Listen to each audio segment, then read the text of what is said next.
आज हम इस वीडियो में जिस क्वेश्चन को सॉल्व करने वाले हैं वो है यूनिट 3 चैप्टर 7 से for feature of share which were issued at a premium.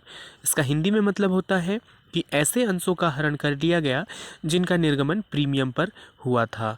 तो प्रीमियम पर निर्गमित अंशों का हरण करते समय किस तरह से प्रविष्टियाँ की जाती है, एंट्रीज किस तरह से की जाती हैं, उसी कंडीशंस में से, उसी टाइप के क्वेश्चंस में से ये एक क्वेश्चन है जो आपके बुक के सिवलल की बुक से यदि आप पढ़ रहे हो तो उसमें शायद आपको बुक में ये क्वेश्चन दिखाई ना दे, लेकिन परीक्षाओं में अक्सर दिखाई देता है। कई परीक्षाओं में ये क्वेश्चन पूछे गए हैं।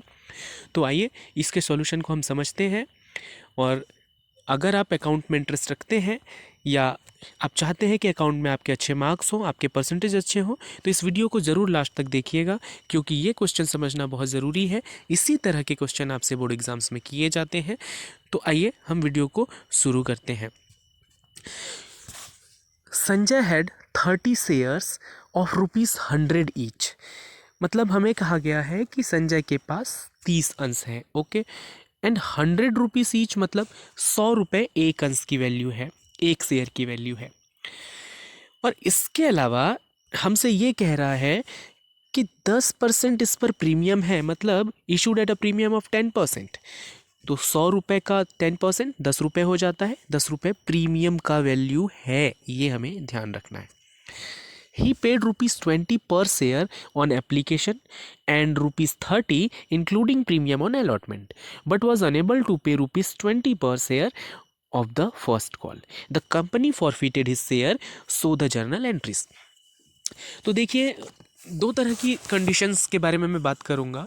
एक कंडीशन होता है जबकि सभी किस्तों को मांगा गया हो। इंग्लिश में अगर हम बात करें तो सभी प्रीमियम्स ड्यू हुआ हो। फॉर एग्जांपल, पहले एप्लीकेशन मांगा जाता है, आपको पता है, सेकंड फिर अलॉटमेंट मांगा जाता है, उसके बाद फर्स्ट कॉल और फिर फाइनली सेकंड कॉल। तो कभी कभी कोई शेयर होल्डर एप्लीकेशन के पैसे तो दे देता है, अलॉटमेंट के पैसे भी दे देता है, लेकिन फर्स्ट कॉल के पैसे नहीं देता। और जस्ट उसी फर्स्ट कॉल के बाद ही उसके अंशों को फॉरफिटेड अंश की प्रोसेस की ओर ले जाया जाता है, मतलब अंशों को हरण कर लिया जाता है। तो सेकंड कॉल तो हुई ही नहीं इस सिचुएशन में। तो ऐसे क्वेश्चंस में आपको ध्यान रखना होता है कि कौन सी किस्त के बाद, मतलब अलॉटमेंट के बाद या फर्स्ट कॉल के बाद या सेकंड कॉल के बाद, किस किस्त के बाद हरण किया जा रहा है, फॉरफीचर हो रहा है। क्योंकि ये जानना बहुत ज़रूरी है।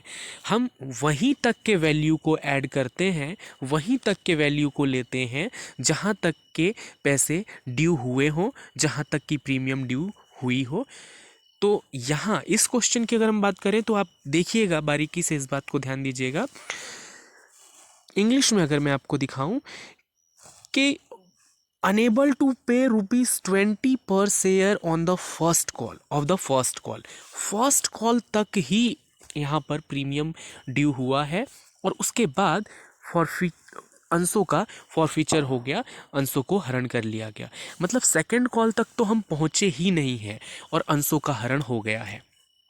तो ऐसे सिचुएशन में हम एंट्रीज जब करेंगे तो आपको क्या ध्यान रखना है कि आपको एंट्रीज करते समय शेयर की वैल्यू वहीं तक लेनी है जहां तक कि ड्यू हुआ है अमाउंट।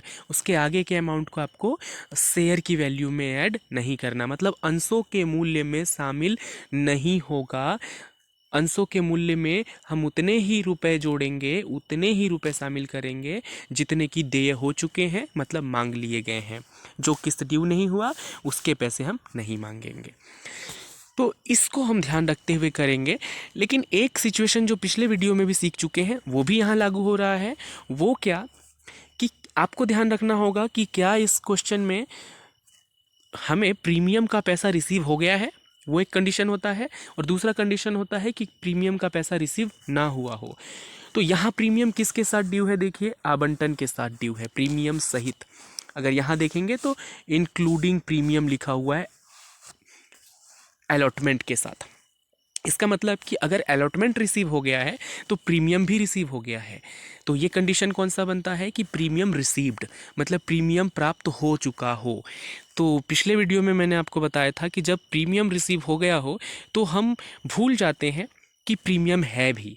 मेरे कहने का मतलब है कि हम इस तरह से एंट्रीज करते हैं जिस तरह से जब शेयर की वैल्यू इक्वल हो एट पर इशू किए गए हों, उस तरह से ही हम इसे ट्रीट करेंगे। हम मानकर चलेंगे कि हमारे 100 रुपीज़ का ही शेयर है, 110 का है ही नहीं। इस तरह से आपको मानकर चलना होगा, पिछले वीडियो में भी मैंने बताया था। सेकेंड टाइप जो होता है वहाँ पर प्रीमियम भी रिसीव नहीं हुआ होता। फॉर एग्जांपल अगर इसी क्वेश्चन में फर्स्ट कॉल के अलावा अगर अलॉटमेंट भी रिसीव नहीं हुआ होता तो प्रीमियम भी रिसीव नहीं होने वाला कंडीशन बन जाता। उसे डिफरेंटली फिर हम सॉल्व करते। तो फिलहाल ये कंडीशन बनता है कि प्रीमियम का पैसा रिसीव हो गया है और सभी किस्त नहीं मांगे गए हैं, तो इसके हरण के लिए फॉरफीचर के लिए किस तरह से एंट्रीज होंगी। तो चलिए अब चलते हैं सीधे हम कॉपी पर और सॉल्व करते हैं इस क्वेश्चन को। आइए अब हम क्वेश्चन को सॉल्व करने की ओर बढ़ते हैं। तो शेयर कैपिटल अकाउंट को डेबिट करना होता है कब? हमेशा जब आप फॉरफिटेड शेयर से संबंधित एंट्रीज कर रहे हो। फॉरफीचर के समय आपको शेयर कैपिटल डेबिट करना ही होता है, पिछले वीडियोस में भी बताया है। यहाँ 30 क्या लिखा है मैंने कि 30 है नंबर ऑफ शेयर, आपको लिखना होता है, मतलब कितने शेयर्स को फॉरफीचर किया जा रहा है, हरण कितने अंशों का हो रहा है। और यहाँ लिखना होता है वैल्यू फॉर दी 1 शेयर, एक अंश की वैल्यू लिखनी होती है। यहाँ पर आपको एक अंश की कीमत लिखनी होती है। यहाँ हमें पहले क्वेश्चन में से फाइंड करना होगा। आइए मैं सिखाता हूँ आपको कि इसे कैसे फाइंड करेंगे। तो आपके सामने क्वेश्चन होगा, मैं आपको क्वेश्चन दिखा रहा हूँ, आप अपने वीडियो में भी देख पाएंगे बाद में क्वेश्चन को। मैं आपको सिखाता हूँ कि कैसे आपको वो वैल्यू फाइंड करनी है। देखिए 100 रुपीज़, आप देखिए 100 रुपीज़ एक शेयर की वैल्यू थी, ठीक है। ये रफली करना होता है, ये आपको नोट में नहीं करना होता या फेयर में नहीं करना होता।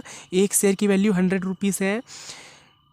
प्रीमियम इस पर कितनी है ये देख लीजिए, प्रीमियम है 10 रुपीज़। कैसे प्लस किया हमने, कैसे फाइंड किया हमने कि 10 रुपीज़ है? क्योंकि 10% दे रखा है क्वेश्चन में, देखिए 10% प्रीमियम दे रखा है, तो 10 रुपीज़ हो जाएगा 100 रुपीज़ का सिंपली। तो टोटल वैल्यू क्या बनती है आपके शेयर की?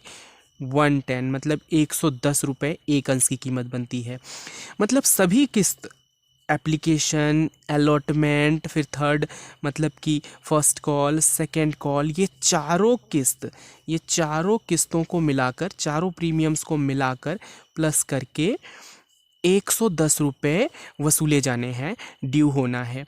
लेकिन हमें क्वेश्चन में क्या दिखाया है, क्या बताया है कि उसने आवेदन पर 20 रुपये, प्रति अंश आवंटन पर 30 रुपये प्रीमियम के सहित चुका दिए। मतलब ये दो किस्त इसने चुकाया है, आवेदन चुकाया है, आवंटन चुकाया है। इंग्लिश में अगर आपको मैं बताऊं तो इसने कौन कौन सी किस्त को चुका दिया है, तो इसने एप्लीकेशन दे दिया है एंड अलॉटमेंट का मनी भी, अलॉटमेंट का पैसा भी दे दिया है। तो ये दोनों को जब हम प्लस कर रहे हैं तो देखिए पहले वाले पर, एप्लीकेशन पर इसने कितने रुपीस चुका दिए हमको, क्वेश्चन में देख सकते हैं आप, 20 रुपीस चुका दिया, ठीक है। प्लस सेकंड पर 30 रुपीस इसने चुका दिया। लेकिन ये बात ध्यान रखिएगा कि इस 30 में से 10 रुपीस माइनस करना होगा, क्योंकि ये 10 तो क्या है, प्रीमियम है, ये तो प्रीमियम है। और प्रीमियम हमें इस क्वेश्चन में नहीं लिखना, क्यों? क्योंकि प्रीमियम रिसीव हो गया है, जो रिसीव हो जाता है उसे नहीं लिखा जाता, ये आपको पता होगा। तो यहाँ से तो 20 रुपीज़ ही वैल्यू बचती है, यहाँ 20 रुपीज़ ही वैल्यू बचती है शेयर की वैल्यू, क्योंकि 10 रुपीज़ तो प्रीमियम है, ये क्लियर है। एंड थर्ड जो है, थर्ड किस्त जो ड्यू हुई है एक्चुअली, वो कितने रुपए की थी? 20 रुपीज़ की थी। 20 रुपीज़ ये ड्यू हुआ बट रिसीव नहीं हुआ, ये रिसीव नहीं हुआ है ना। 20 रुपीज़ ड्यू हुआ बट रिसीव नहीं हुआ। तो देखिए अब हम प्राइस कैसे काउंट करेंगे। 20 रुपीज़ एप्लीकेशन के, 20 रुपीज़ अलॉटमेंट पे और 20 रुपीज़ फर्स्ट कॉल पे। 20 20 20 प्लस कर दीजिए, होते हैं 60 रुपीज़। मतलब हमारे शेयर की वैल्यू कितनी आ गई? 60। यहाँ आप 10 क्यों माइनस कर रहे हैं? क्योंकि प्रीमियम को शामिल नहीं करते हैं।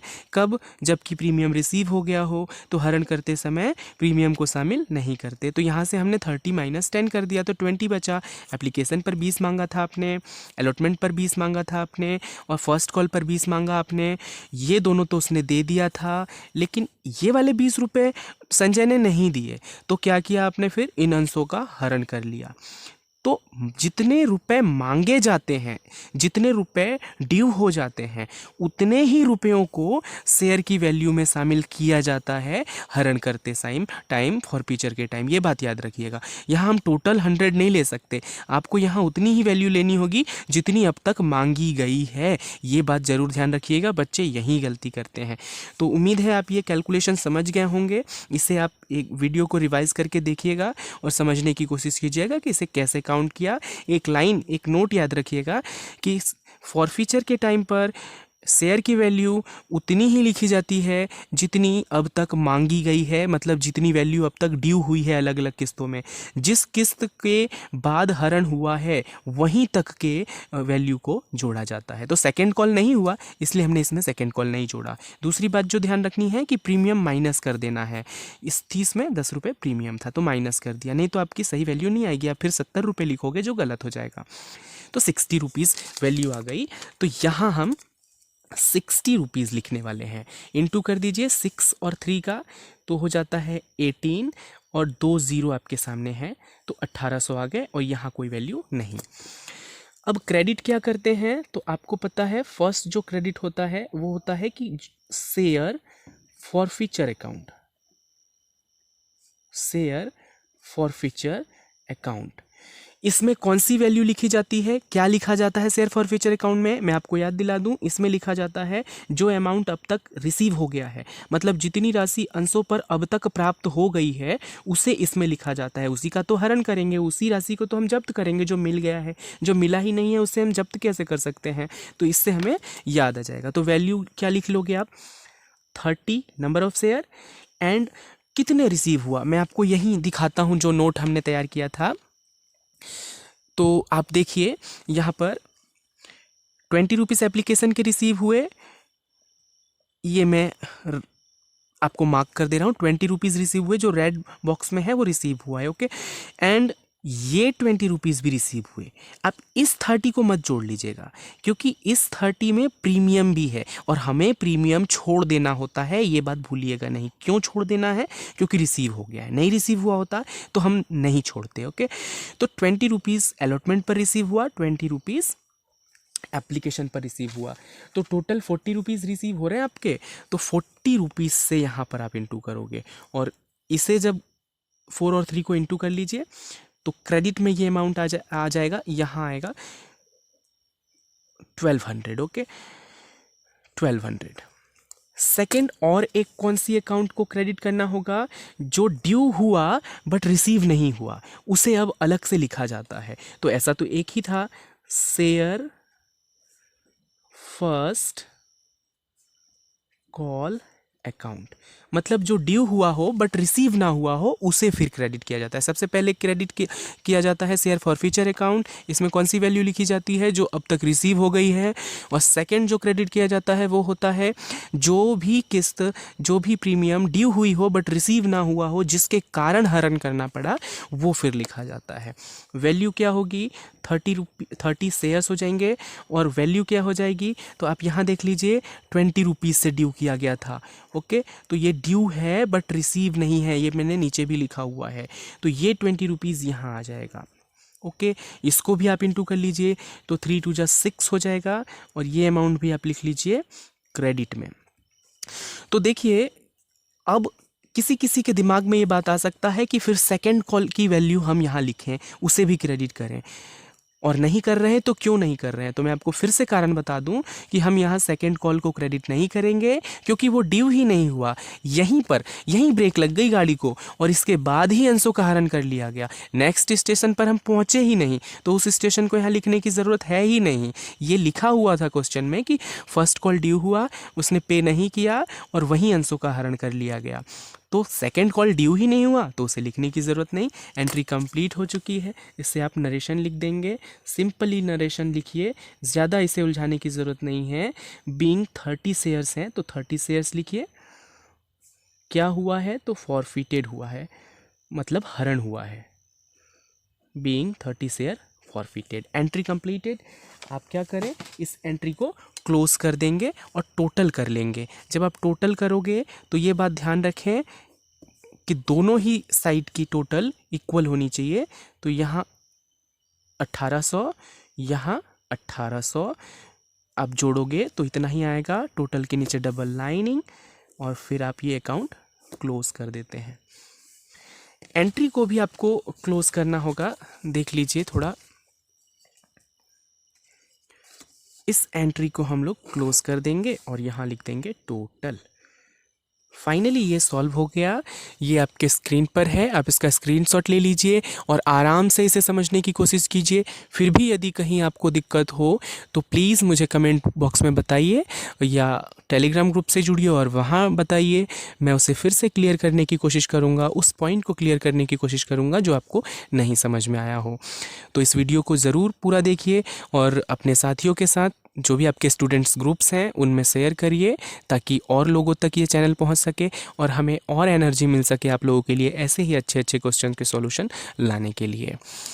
तो आप जब भी ये देख रहे हैं पॉजिटिव रहें, स्वस्थ रहें, मस्त रहें और देखते रहें वीडियोस ताकि आप ज़्यादा से ज़्यादा अकाउंट सीख सकें।